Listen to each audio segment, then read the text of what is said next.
Good afternoon. My name is Krista, and I will be your conference operator today. At this time, I would like to welcome everyone to Meta's first quarter 2026 earnings conference call. All lines have been placed on mute to prevent any background noise. After the speaker's remarks, there will be a question and answer session. If you would like to ask a question, please press star one on your telephone keypad. To withdraw your question, again, press star one. We ask that you limit yourself to one question, and this call will be recorded. Thank you very much. Kenneth Dorell, Meta's Director of Investor Relations, you may begin. Thank you. Good afternoon and welcome to Meta Platforms' first quarter 2026 earnings conference call. Joining me today to discuss our results are Mark Zuckerberg, CEO, and Susan Li, CFO. Our remarks today will include forward-looking statements, which are based on assumptions as of today. Actual results may differ materially as a result of various factors, including those set forth in today's earnings press release and in our annual report on Form 10-K filed with the SEC. We undertake no obligation to update any forward-looking statement. During this call, we will present both GAAP and certain non-GAAP financial measures. A reconciliation of GAAP to non-GAAP measures is included in today's earnings press release. The earnings press release and an accompanying investor presentation are available on our website at investor.appmeta.com. And now I'd like to turn the call over to Mark. All right. Hey, everyone. Thanks for joining today. We had a strong quarter for our community, our business, and our progress towards AI. More than 3.5 billion people use at least one of our apps every day. We saw a small decrease in total family dailies due to internet outages in Iran and blocks in Russia, but otherwise trends across our apps are strong. Daily and monthly actives on Instagram and Facebook continue to grow, with video driving all-time high engagement across both apps. WhatsApp continues to see strong momentum too, including in the US, and Threads continues on its trajectory to be the leading app in its category. Our biggest milestone so far this year has been the release of our Muse family of models and our first model, Muse Spark, along with a significantly upgraded new version of Meta AI. This was the first release from Meta Superintelligence Labs, and it shows that our work is on track to build a leading lab. Over the past 10 months, we have built the strongest research team in the industry and established the scientific and technical foundations to scale very advanced models. Spark is just one step on that scaling ladder, and we are already training even more advanced models. But Spark has already made Meta AI a world-class assistant that leads in several areas related to our vision of personal superintelligence, including visual understanding, health, shopping, social content, local, creating games, and more. We're hearing very positive feedback on it so far. We've seen large increases in Meta AI use since releasing the updates, and the Meta AI app has consistently been near the top of the app stores as well. Now that we have a strong model, we can develop more novel products as well. Since I first wrote about our vision for personal superintelligence last year, we've been focused on delivering personal and business agents to billions of people around the world. Our goal is not just to deliver Meta AI as an assistant, but to deliver agents that can understand your goals and then work day and night to help you achieve them. My view of AI is very different from many others in the industry. I hear a lot of people out there talk about how AI is going to replace people. Instead, I think that AI is going to amplify people's ability to do what you want, whether that's to improve your health, your learning, your relationships, your ability to achieve your personal career goals, and more. My view is that human progress has always been driven by people pursuing their individual aspirations, and I believe that this will continue to be true in the future. People will be more important in the future, not less. Meta believes in empowering individuals, and those are the kinds of products that we're going to build, and I believe that they're going to be some of the most important and valuable products of all time. We are building a personal agent focused on helping people achieve the diverse goals in their lives. We're also building a business agent focused on helping entrepreneurs and businesses across the world use our tools and others to grow their efforts, reach new customers, and serve existing customers better. These agents will work together to form an ecosystem. And whether you use our personal or business agents to achieve your goals, I believe that the future will see a massive increase in entrepreneurship from people creating new things that they've always wanted to exist, but previously didn't have the tools to bring into the world. We're already testing an early version of business AIs, and weekly conversations have grown 10x since the start of this year. We're also working on using Spark in our upcoming models to improve our recommendation systems and core business in Facebook, Instagram, and ads. Right now, our apps primarily help people accomplish three important goals: connecting with people, learning about the world, and entertainment. But we've always wanted our apps to understand more of people's goals so we can help improve their lives in all of the ways that they want. These new AI models will let us understand this in more detail. So instead of just looking at statistical patterns of what types of people engage with what content, for the first time in Meta's history, we're going to be able to develop a first principles understanding of what you care about and what each piece of content in our system is about, so that way we can show you more useful things for what you're trying to accomplish. And we'll also be able to create personalized content specifically for people to help you achieve your goals as well. Since our recommendation systems are operating at such large scale, we'll phase in this new research and technology over time. But the trend over the last few years seems clear, that we are seeing an increasing return on the amount that we can improve engagement for people and value for advertisers. This encourages us to continue investing heavily in what we expect will provide increasing value over the coming years as well. On that note, we are increasing our infrastructure CapEx forecast for this year. Most of that is due to higher component costs, particularly memory pricing. But every sign that we're seeing in our own work and across the industry gives us confidence in this investment. That said, we are very focused on increasing the efficiency of our investments. And as part of that, we are rolling out more than 1 gigawatt of our own custom silicon that we're developing with Broadcom, as well as significant amount of AMD chips to complement the new NVIDIA systems that we're rolling out as well.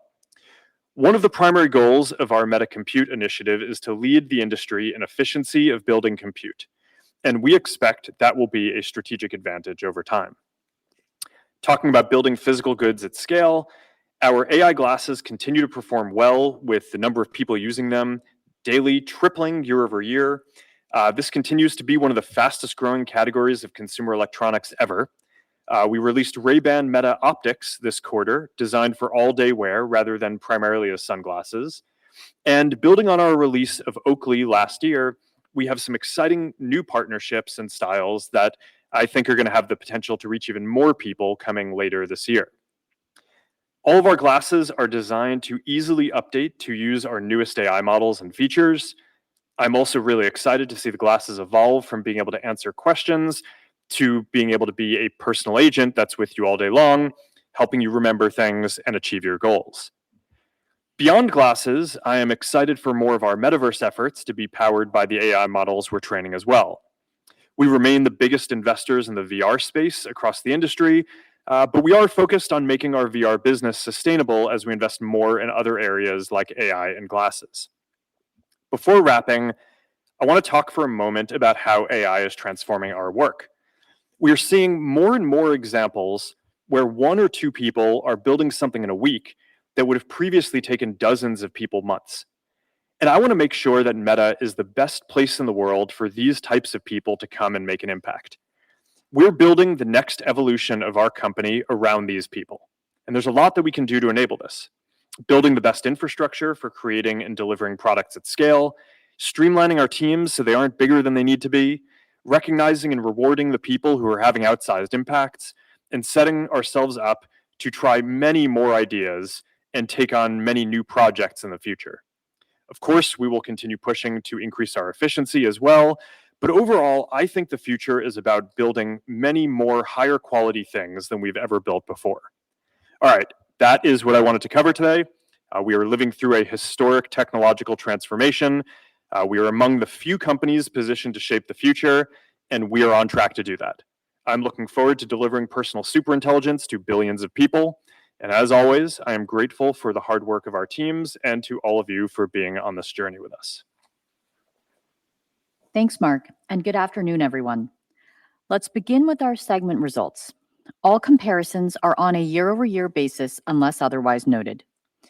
We estimate 3.56 billion people used at least one of our family of apps on a daily basis in March, which declined slightly from December due to internet disruptions in Iran and a restriction on access to WhatsApp in Russia. Absent these impacts, growth in family daily active people would have been positive quarter over quarter. Q1 total family of apps revenue was $55.9 billion, up 33% year over year. Q1 family of apps ad revenue was $55 billion, up 33% or 29% on a constant currency basis. In Q1, the total number of ad impressions served across our services increased 19%. Impression growth was healthy across all regions, driven primarily by growth in engagement and users, as well as ad load optimizations. The global average price per ad increased 12% year over year in Q1, with broad-based growth as we benefited from ad performance improvements, better macro conditions versus Q1 of last year, and currency tailwinds in international regions. This was partially offset by strong impression growth, including from lower monetizing regions. Family of apps other revenue was $885 million, up 74%, driven primarily by WhatsApp paid messaging and subscriptions revenue. Within our Reality Labs segment, Q1 revenue was $402 million, down 2% year over year due to lower Quest headset sales, which were partially offset by continued strong growth in AI glasses revenue. Moving now to our consolidated results. Q1 total revenue was $56.3 billion, up 33% or 29% on a constant currency basis. Q1 total expenses were $33.4 billion, up 35% compared to last year. Year-over-year growth was driven mainly by infrastructure costs and employee compensation. The growth in infrastructure costs was due to higher depreciation, data center operating costs, and third-party cloud spend. The growth in employee compensation was driven by technical hires we've added over the past year, particularly AI talent. We ended Q1 with over 77,900 employees, down 1% from Q4, as the impact of headcount optimization efforts in certain functions was partially offset by hiring in priority areas of monetization and infrastructure. First quarter operating income was $22.9 billion, representing a 41% operating margin. Q1 interest and other income was negative $1.1 billion, driven by unrealized losses on our equity investments. Our tax rate for the quarter was negative 23%, which was favorably impacted by a tax benefit of $8.03 billion. This benefit partially relieves the $15.93 billion non-cash tax charge we recorded in the third quarter of 2025, which reflects updated guidance from the U.S. Treasury issued in February 2026 regarding the tax treatment of previously capitalized R&D expenditures in the United States. Absent the tax benefit, our Q1 tax rate would have been 14%. Net income was $26.8 billion, or $10.44 per share. Absent the tax benefit, our net income and EPS would have been $18.7 billion and $7.31, respectively. Capital expenditures, including principal payments on finance leases, were $19.8 billion, driven by investments in servers, data centers, and network infrastructure. Free cash flow was $12.4 billion. We ended the quarter with $81.2 billion in cash and marketable securities and $58.7 billion in debt. Turning now to the business performance. There are two primary factors that drive our revenue performance: our ability to deliver engaging experiences for our community and our effectiveness at monetizing that engagement over time. On the first, we're continuing to see significant gains from our content recommendation initiatives. On Instagram, the ranking improvements that we made in Q1 drove a 10% lift in Reels time spent.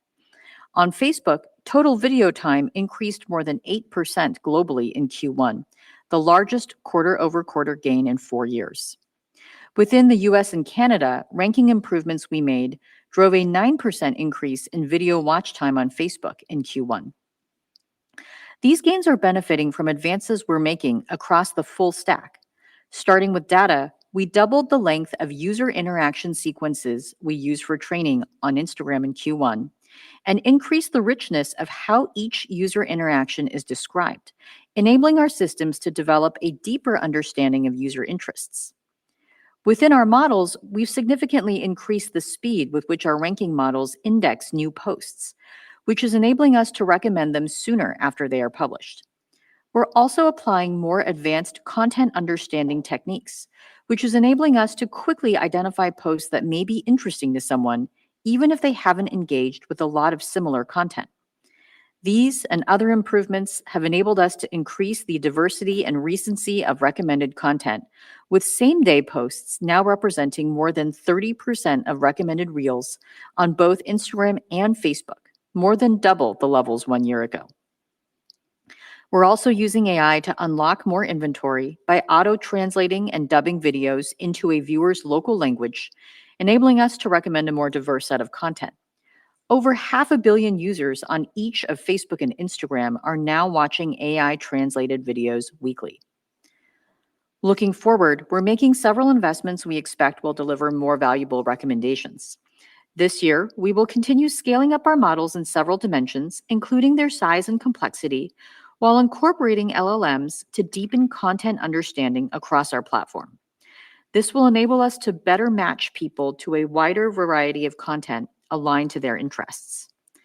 At the same time, we are executing on our longer-term efforts to develop the next generation of our recommendation systems.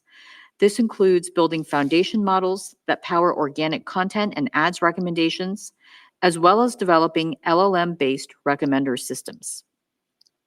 Our focus this year is validating the model architectures and techniques in these domains before we scale them out in future years.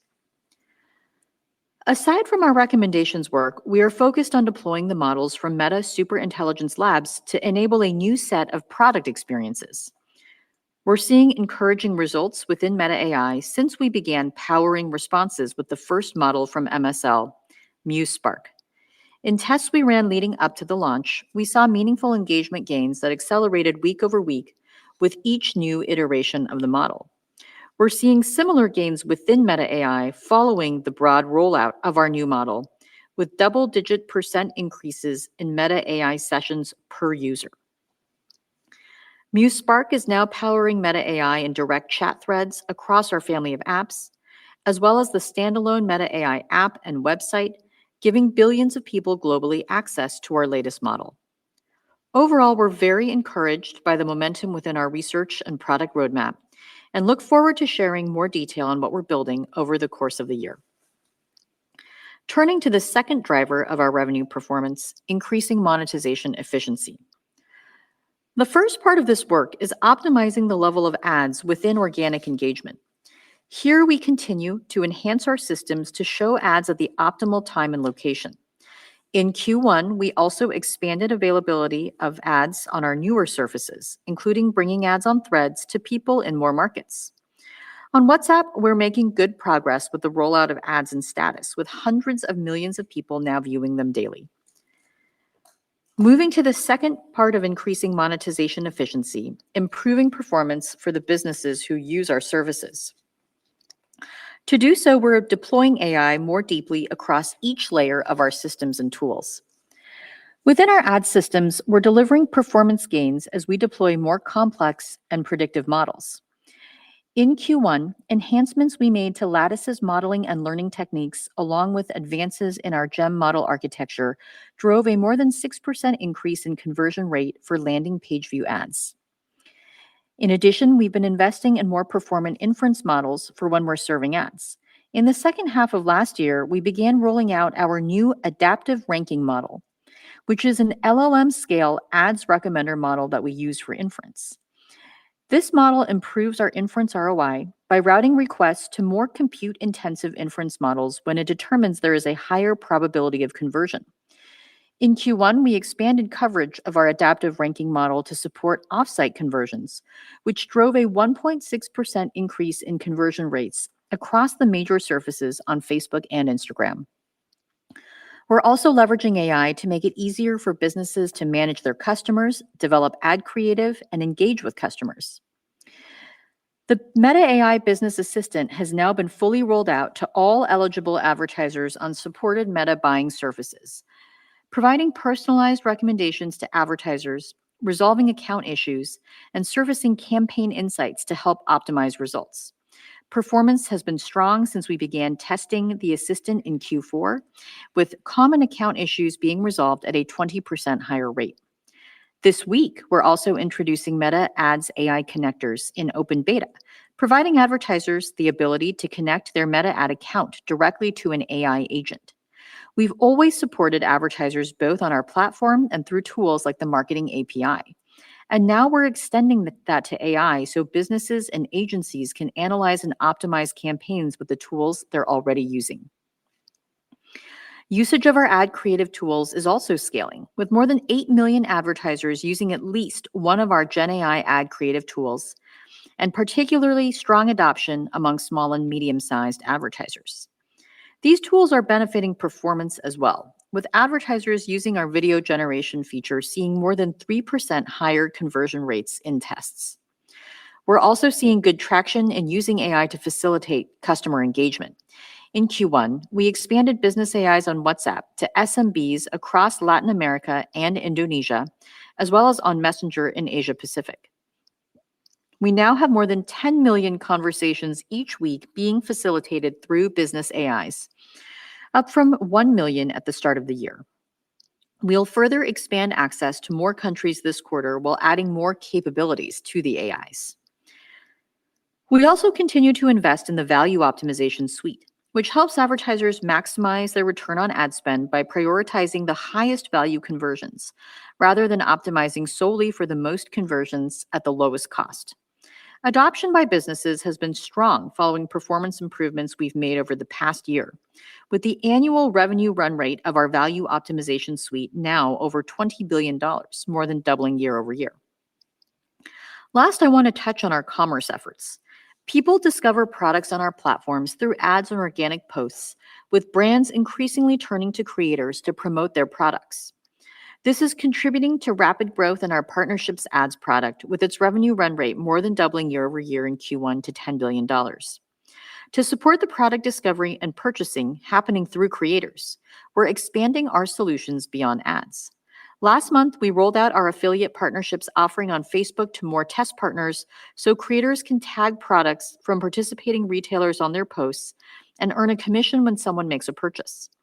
We have also started testing similar experiences on Instagram. We see a real opportunity to help people more easily discover and buy products within our services, particularly as we incorporate AI deeply across our platforms. Next, I would like to discuss our approach to capital allocation. Compute is becoming increasingly important as it determines the quality of services we can provide, including powering more capable models and delivering innovative new products. It is also becoming more critical to how we work at Meta, as we are entering a world where employees are managing agents to help them generate new ideas, run experiments, execute tasks, and build products. We are investing aggressively to meet our infrastructure needs and ensure we maximize our strategic flexibility over the coming years. This includes substantially expanding our own data center footprint and striking deals throughout the supply chain to secure necessary components for future capacity. We're also signing cloud deals that will come online over the course of this year and 2027, allowing us to scale more quickly. These multi-year cloud deals and our infrastructure purchase agreements drove a $107 billion step up in our contractual commitments this quarter. Our investments will support our training needs for future models and, most importantly, provide us the inference capacity necessary to deliver personal and business agents to billions of people around the world, along with several other AI product experiences we're developing. As we grow our infrastructure spend, we remain committed to operating efficiently, and we recently shared internally that we plan to reduce the size of our employee base in May. We believe a leaner operating model will allow us to move more quickly while also helping to offset the substantial investments we're making.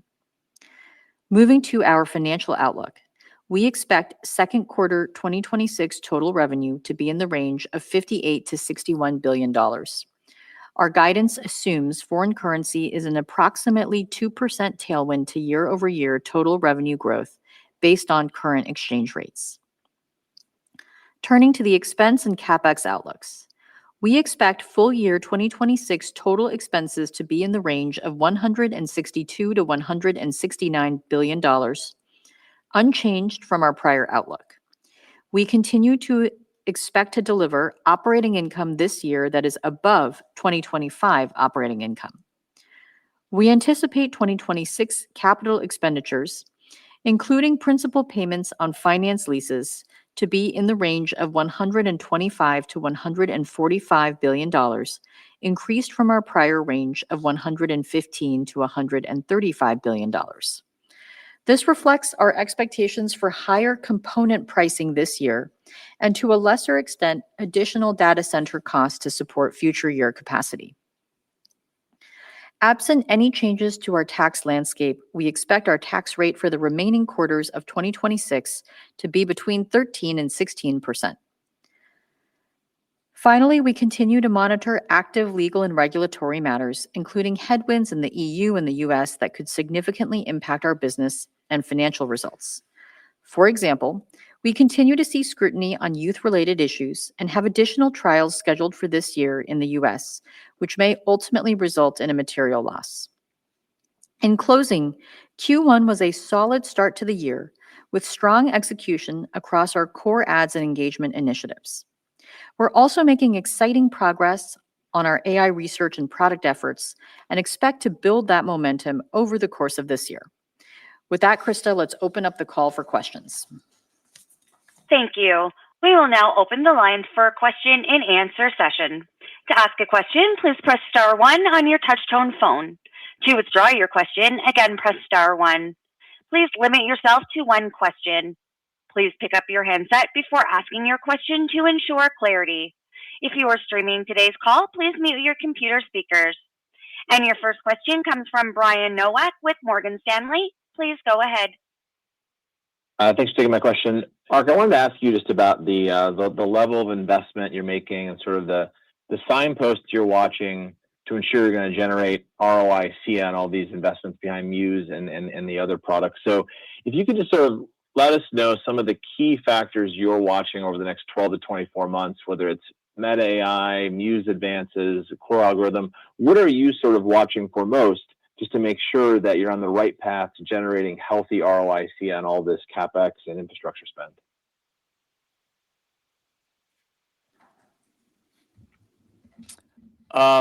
That's a very technical question for, basically where the things that we're watching are to make sure that we're on track building leading models and leading products. The formula for our company has always been build experiences that can get to billions of people and focus on monetizing them once you get to scale. I think we're seeing a little bit of that here, where basically we invest in advance to build leading models, then we convert that into leading products, and then we think that these are going to be some of the most important products that get built over the next decade. So I think just like anything else that we've done over time, the basic milestones that I look at are around, first, technically, are we delivering the quality to enable a great product? Then second, when you have the product, how is it scaling? And then third, you look at the monetization and then you drive up the efficiency of it towards increasing profitability. I don't think we have a very precise plan for exactly how each product is going to scale month over month or anything like that. But I think we have a sense of the shape of where these things need to be. And I think if you look at the usage of these and the quality of the products and the quality of the models that are out there and the use that other frontier models are getting and the trajectory of that, I'm quite comfortable that the lab that we're building is on track to be a leading lab in the world. I think Muse Spark was a very high quality model. It powers Meta AI, which I think is now a world-class assistant. We have an ability to be able to grow that and have a large amount of engagement.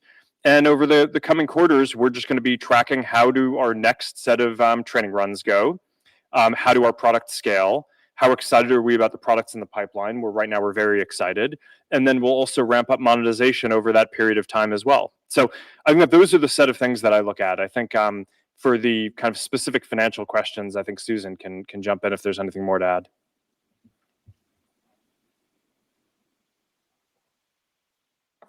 Your next question comes from the line of Mark Shmulik with Bernstein. Please go ahead.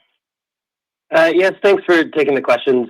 Mark, I guess now that we've got Muse Spark kind of out there launched, how are you thinking about the team's focus here, kind of divided onto further model training runs and kind of further specialization and that personal intelligence goal, versus product launches and kind of shipping more product out the door? And Susan, I guess kind of as a follow-up to Brian's question, I know it's too early to discuss 2027 CapEx, but we've had peers mention tonight a potential significant step up. Any way to think about dimensionalizing kind of how we think about some of the returns or traction this year and how it might affect 2027 spend? Thanks.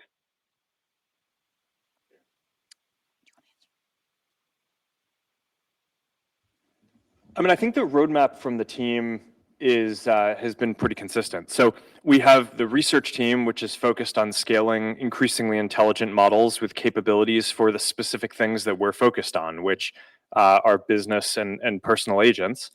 So we just released our first model, and I talked about in my comments how we're climbing this scaling ladder towards greater capabilities and scale for the models. That work continues. We have our next set of more advanced models in training now, and that work will, I think, just continue. I mean, that's a loop. I don't think we're going to be done with that anytime soon. We're going to have teams that are just consistently focused on training more intelligent and more capable models in the ways that we want. Then we have our product team, and that team is now really unlocked to be able to build things on top of our models because we now have very strong models. So before this, we had been prototyping a bunch of things using other different models, whether it was our previous older models or kind of using the APIs from other companies. And now we're unlocked to be able to go build things and get them to scale on top of our own models. So I think you will see that over some period of time. I tried in my opening remarks to give a bit of a sense of where we're going, but I think that more of the details of that will become clear over the coming months. And I think that these are just both loops that we'll iterate on. We'll keep on iterating on the intelligence. We'll keep on working on building new products and scaling the products. And then as we get to product market fit, we're also going to increasingly focus on building the businesses around them and decreasing the costs. And this is kind of how we've done everything over the last 20 years of running the company. And that is basically the plan. Mark, on your second question, we aren't providing a specific outlook for 2027 CapEx, and we are frankly undergoing a very dynamic planning process ourselves as we're working through what our capacity needs will be over the coming years. Our experience so far has been that we have continued to underestimate our compute needs, even as we have been ramping capacity significantly. As the advances in AI have continued and our teams continue to identify compelling new projects and initiatives, and now too there are very compelling internal use cases. So our expectation is that compute will become even more central to the business going forward, and it will be critical to determining the quality of the models we develop, the types of products we can introduce, how productive we can be as an organization. So we're going to continue building out our infrastructure with flexibility in mind. And if we end up not needing as much as we anticipate, we can choose to bring it online more slowly or reduce our spending in future years as we grow into the capacity that we're building now. Your next question comes from the line of Eric Sheridan with Goldman Sachs. Please go ahead. Thanks so much for taking the question. Maybe if I can build out on one of the topics that was discussed in the prepared remarks, but just the opportunity set that sits in front of the company with respect to putting agentic compute in front of both consumers and enterprises. You've long been associated with sort of the consumer landscape, and I am curious about how you're thinking about extensions of the media engagement parts of your business model and the commerce parts of the business model to become more agentic over time. But what do you see also as the opportunity set that sits in front of you across SMBs and enterprises where historically you maybe haven't had as much product velocity? Thanks so much.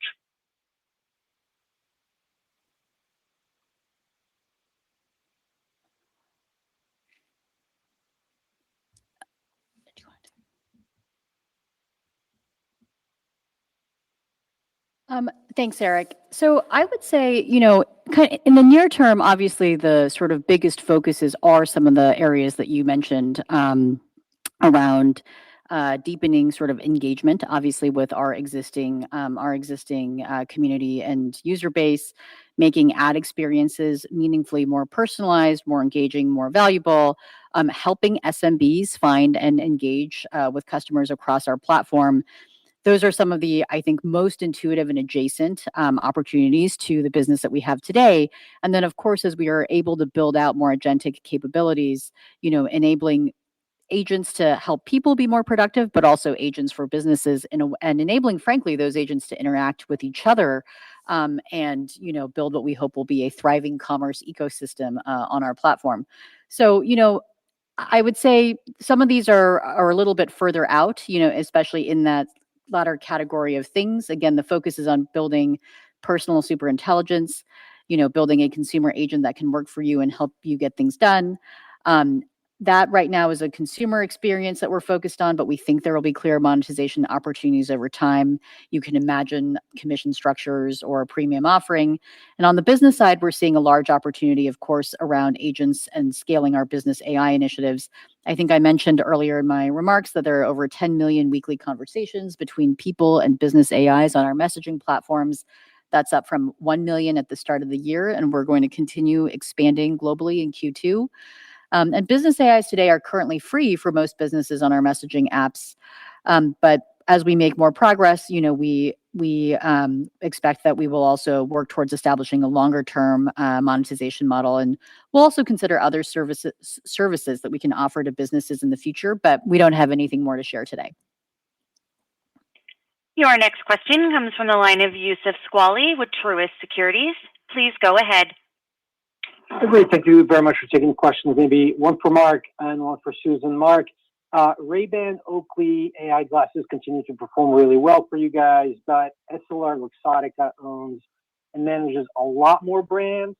What are the gating factors to see the launch of additional glasses under these other brands this year, and what would be a successful year for you as you look back at 2026, maybe in terms of units sold? And then Susan, on that 10% RIF, how much of that is due to efficiencies for maybe AI implementation versus just the need to stay fit? And as you look at your employee needs over time, how do you see that growing maybe relative to your overall top line growth? Thank you very much.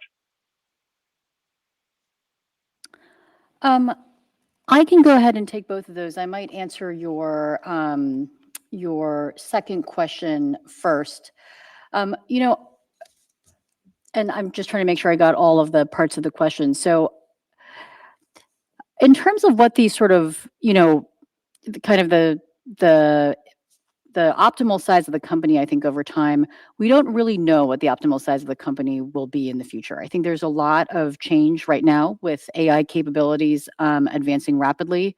We're very focused on leveraging AI tools to substantially increase our productivity, and we're seeing that reflected in the accelerating output from our engineers. And we're generally approaching this with a bias toward wanting to use these tools to build even more products and services than we would have before. At the same time, we're making very significant investments in infrastructure, and we are very focused on continuing to operate efficiently. So I think we will be continuously evaluating how we're structured just to make sure we're best set up to deliver against our priorities over the coming years. So that is, I think, your second question. The first question was about the AI glasses. We're continuing to see strong growth in obviously the AI glasses sales over the course of Q1. Demand for the expanded portfolio lineup has generally been quite strong, and we're seeing sales shift now from the prior generation of Ray-Ban Metas to the latest generation, which I think speaks to the value of the improved features like extended battery life and higher, features like higher resolution video, higher resolution video capture. Sorry. So we're, pretty excited about, the progress we've made with glasses. We see strong interest now in the Meta Ray-Ban displays with the Meta Neural Band. So that's an encouraging sign that there's consumer appetite for display glasses, which is kind of the next generation of how this product evolves. And yeah, so I think this is an area that we will continue to be excited about and are investing in. Your next question comes from the line of Justin Post with Bank of America. Please go ahead. Great. Thanks for taking my question. Mark, it took about 10 months to get Muse Spark out. I think it's a pretty good pace. Just to help us understand what kind of unlock that is for some of the new products you're developing, and how's the product cadence going to be over the next 9 months on either consumer or business enterprise products built on top of that model? I mean, the field is moving pretty quickly. So, I mean, I'm very happy that I think the lab that has gone the fastest from standing up the lab to having a very kind of widely accepted as strong model. So I think that's good. I take that as a very significant validation of the effort, that the team is working well together, that the infrastructure is working, that the effort is on track. I think that's basically the main thing that we've learned over the last quarter that I would take away is like where we started what is this pretty big bet, and it's on track for our plan. In terms of what exactly the cadence is going to be, it's tough for me to say, both because I don't really want to share competitively sensitive information and because I think some of the stuff we are more focused on quality than hitting a specific date. I mean, on the research side, this is research, right? We are trying novel things. You don't exactly know when they're going to land. And on the product side, I think we care a lot about just having, let me put it this way. There's a lot of agents out there, right, that people are building for different things. And there aren't that many that I would want to give to my mother. And I think getting to like that quality bar is something that I care about more than hitting a specific week for launching or something like that. So, but with that said, we're in a zone here where the teams don't check in with me like once a quarter. We make meaningful progress like day over day. I think that's part of the fun of developing in this world is that people can make very rapid progress. Small groups of people and teams can make very rapid progress. So I think we're going to see a lot of innovation. The timing of this call is it's good in some ways because the Muse Spark release I think was positive. The Meta AI first release I think is positive. I think that shows that we're on track. I'm trying to kind of paint a picture of the very high level direction that we're going in, but I think that the picture is going to come into focus a lot more over the subsequent quarters. Your next question comes from the line of Ross Sandler with Barclays. Please go ahead. Mark, just sort of related to that last answer, but there's a lot of new consumer applications kind of cropping up, everything from like an OpenClaw to something a little bit more consumer friendly that you would build for your mom, like you said, with like Poke or Dreamer, which you recently acquired. So how are these new ideas, I guess, changing your view around the direction that core Meta AI or Dreamer or kind of your overall agentic strategy needs to go? And then the second part of it would be, do you think the lab will stay in this consumer lane, or do you think you want to go down the route that others are going down with code writing and like the recursive self-improvement loop and that direction kind of in parallel? Just thoughts on that. Thank you. Yeah. So look, on the OpenClaw and other agents, I think that they give you a very exciting glimpse of what types of things should be possible. Now, they're pretty rough systems today. And, to set up OpenClaw, you need to like install a computer locally and then get into a terminal and like configure a bunch of things that, again, like there's, maybe there's hundreds of thousands of people or small numbers of millions of people who could do that. But what we're talking about is delivering personal super intelligence for billions of people around the world. So how do you make a version of that experience that is a lot more polished and dialed and easy, and that has all the infrastructure basically done for people already, and that just works? And that's kind of what we're focused on the consumer side. And I'm really excited about that. I think if you had something like that worked quite a bit better than those systems and was easy enough that people could just get, then I think you go from having something that hundreds of thousands or millions of people are going to use to something that is going to be addressable to billions of people. And that has been our primary focus from day one of the lab, is being able to deliver something like that as a product. And I think it's just going to be very exciting. By the way, the same thing is true for businesses, right? I mean, there's the personal version of this, but there's also, a lot of people's goals are they want to create things, right? They want to create websites, they want to create products, they want to grow their products.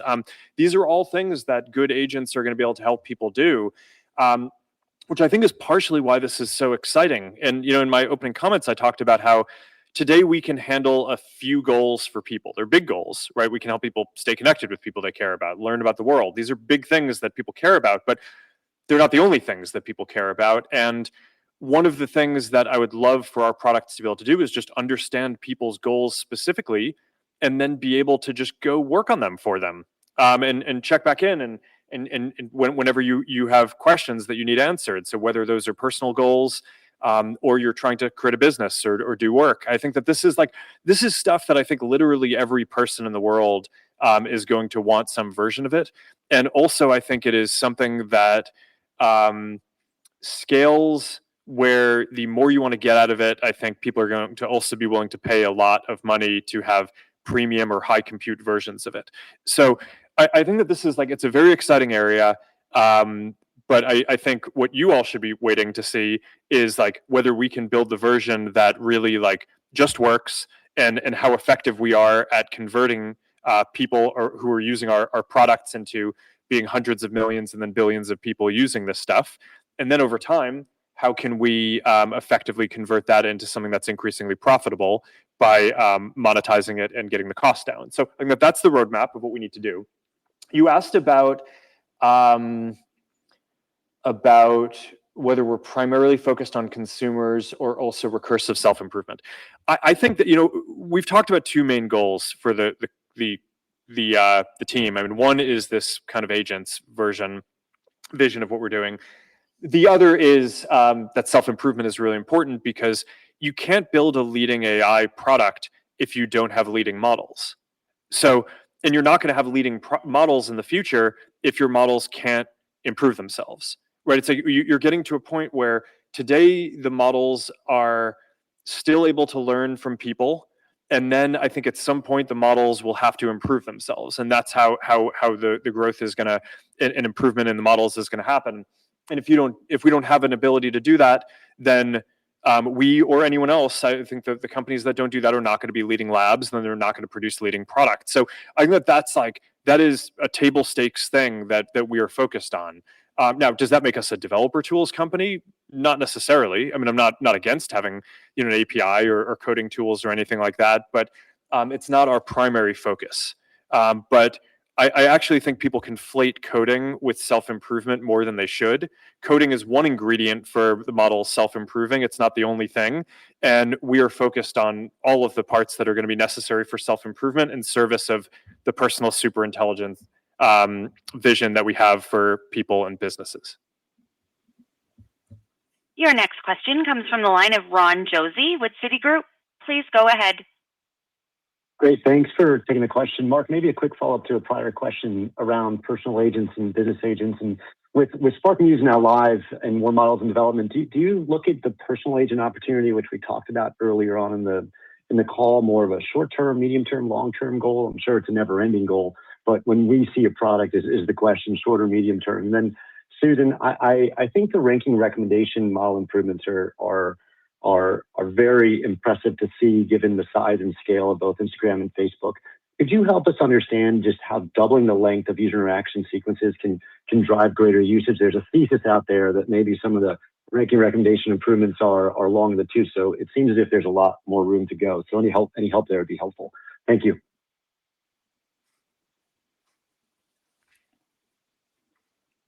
I mean, I think that the agents work, there's going to be short-term versions of it, but then I think that there's going to be massive upside for delivering more intelligence and more capabilities in the models. And you're kind of seeing this across the industry. Each, month, each generation of models, they just have more capabilities and can do more things, and people absorb it, and are able to get more superpowers, and it's awesome. It's like the most exciting time in the industry. So I think of the agents as the product vehicle for delivering that capability to people. And we certainly, I think this year is going to be a key period for establishing that as the vehicle for how people are going to use this. But then the model improvement, I think, is going to be something that's going to go on for a very long time. So there's a lot to do here in both the short, medium, and long term. And then on your second question, which I think is about the ranking and recommendations improvements that we talked about in our that I talked about in my earlier remarks. I think first of all, there is still a lot of room to continue improving recommendations over the rest of the year, and we expect we'll be able to do that to drive additional engagement on both Facebook and Instagram. A couple of the things. First, we're going to continue to improve our data infrastructure. That's going to allow our models to train on more data, and we're adding more detail to how we describe the content that users have engaged with in the past, and scaling up the complexity of our model architecture to take advantage of those larger data sets, like using even longer histories of content interactions. And that should all be in service of improving the overall quality of recommendations. We also are focused on making the recommendations even more personalized and more relevant to any given user's interests. There's work we're doing to redesign our content retrieval system to show more content that matches the full range of a user's interests, and to tailor the diversity of the topics we recommend to the broadness of someone's interests. So someone with particularly concentrated interests might see relatively more of that content, while people with a broader set of interests might see kind of a greater range in the topics that we show them. And then finally, we're continuing to make improvements to our sort of LLM-based tune your algorithm features that allow users to provide more granular natural language feedback on what they want to see more of or less of in their feed. So the sort of the sequence length, which is the thing that you called out, is one of really many improvements we made in Q1, and there is a big roadmap of further improvements going forward. Your next question comes from the line of Doug Anmuth with JP Morgan. Please go ahead. Thanks so much for taking the questions. Mark, how do you think about the step up as you go from leveraging smaller models in the ad business to Muse Spark and future large language models going forward? What are some of the key unlocks across engagement and monetization? And then on Manus, can you just talk at all about the strategic importance and the role in developing agentic products for Meta, and then just current status around the tech and the deal? Thanks. I'll take that question. On Manus, we're still working through the details, so we don't have an update right now. On your first question, which is about sort of the going from leveraging smaller models in the ads business to kind of to the ads sort of models growing. There's already some work underway, and I think I alluded to some of this in my earlier remarks, even kind of in the current landscape of the ads roadmap, where we're basically trying to advance the architecture here to allow us to leverage the abilities of larger models. Historically, we haven't used larger model architectures like GEM for inference, because their size and complexity would make them too cost prohibitive. And the way we drive performance from those models is by using them to transfer knowledge to smaller, more lightweight models that are used at runtime.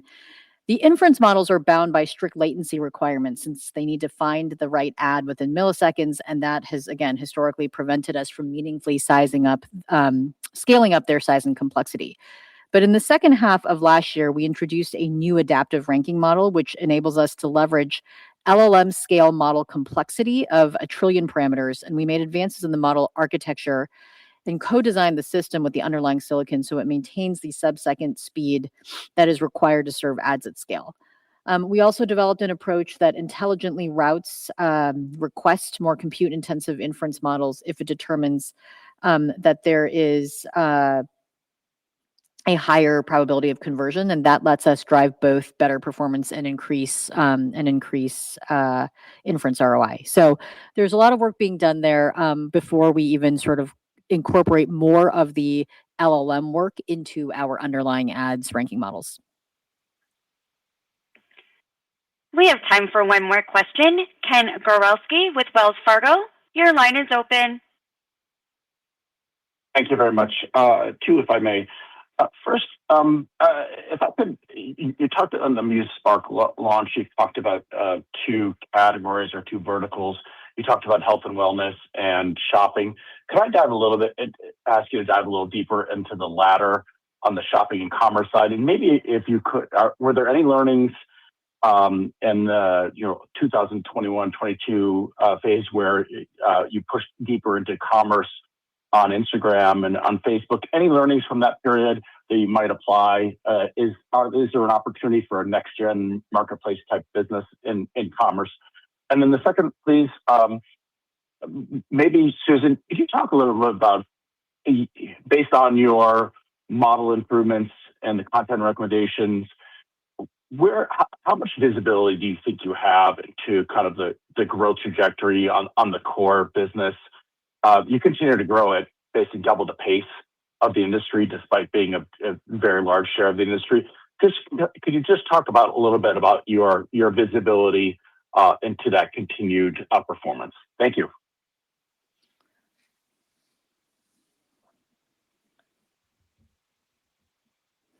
Yeah, so I might give you a somewhat loftier answer to the question. You're asking about shopping. I think it's sort of an interesting example of the way in which the work that we're doing is different than what I think others are doing out there. These products, AI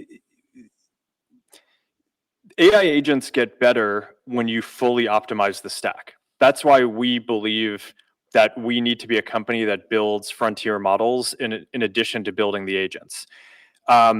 And then in order to do that, you of course need to build your infrastructure in order to be able to do that well. So we're undertaking this large investment to be able to do that top to bottom.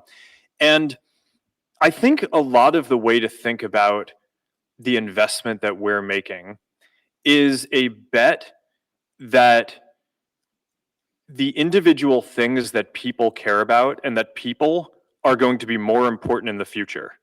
And that's sort of like I think it should be a pretty obvious thing to say, but I think so much of the rhetoric around AI in the industry is around like a company trying to build some kind of centralized thing that like does all the productive work in society in some way or something like that. And that just is very different from how we see the world. Like our vision for the future is one where society makes progress by individuals pursuing their own aspirations. And some people care about big, grand things like curing diseases, and a lot of people care about personal things like finding the right shirt for my daughter. And I just think that we're going to build things that help deliver this vision for personal agents for people. And I think that part of the lane and what is interesting and differentiated about what we're doing is that that's just so different from how I hear everyone else talking about the work that we're doing. So even though I think some of these ideas, they seem like they should be so obvious, I actually think that our approach of trying to empower individuals and building consumer things is just in the details extremely different from what others are doing. And shopping might be one kind of specific example that I think is going to have interesting commercial implications, and I think consumers are going to like it. But I don't hear any other labs out there talking about how they're building an AI that's really good at shopping. And I think that the reason for that is like not because shopping is the most important thing by itself, but because like empowering people to do the things that matter in their lives, whether that's local or understanding social context, or shopping, or personal health things, or understanding what's going on around them visually, which is going to be really important on the glasses. These are all elements of the personal superintelligence vision. I think like a lot of this, and when you're thinking about kind of the investment in Meta over time, I think you should think about it as coming down to these set of values around what do we want AI to do in society. And if what you want it to do is empower individuals and build a world where the AI is in service to individuals' goals, then that is what we are going to build. And I think it's going to be incredibly valuable.